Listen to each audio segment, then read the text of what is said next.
Tapos na yun dito sa likod. Maglalagay na naman sila ng ng biga sa taas. Nabuhusan na naman nila yung mga poste. Nalagay siyang biga mag-aano sila rin sa loob yung division na sa kwarto mo. Sa gitna yung gusto mong pintuan dyan.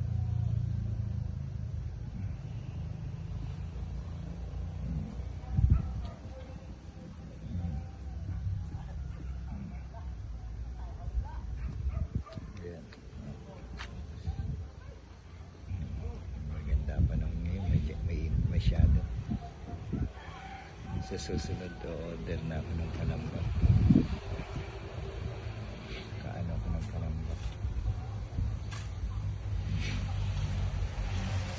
Ano sila?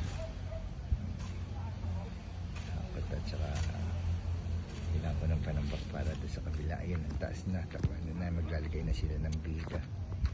Bibiga na sila siguro.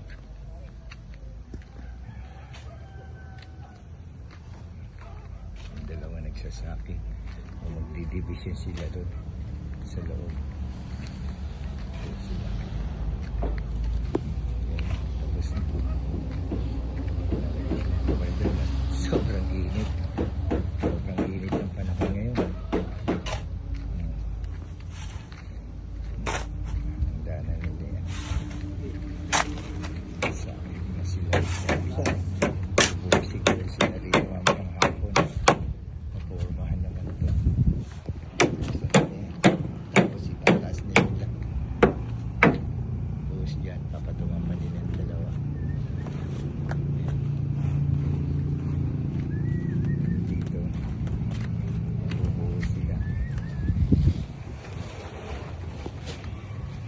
Mabubuhos sila rito. Gano'n sila para sa divider dito.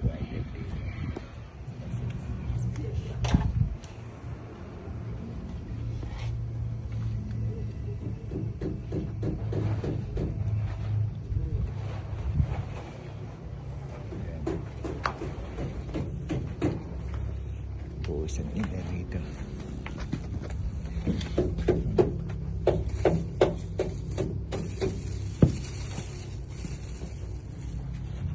Nagbigayak na yan. Buhusan nila mamaya. Buhusan nila yung mamaya. Para mag-diretso ng taas. Tatlo nandun sa kabila. Yung divider siguro siya.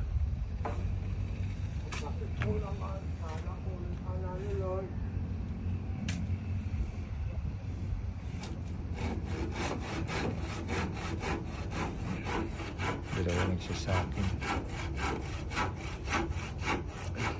Lagi na dito.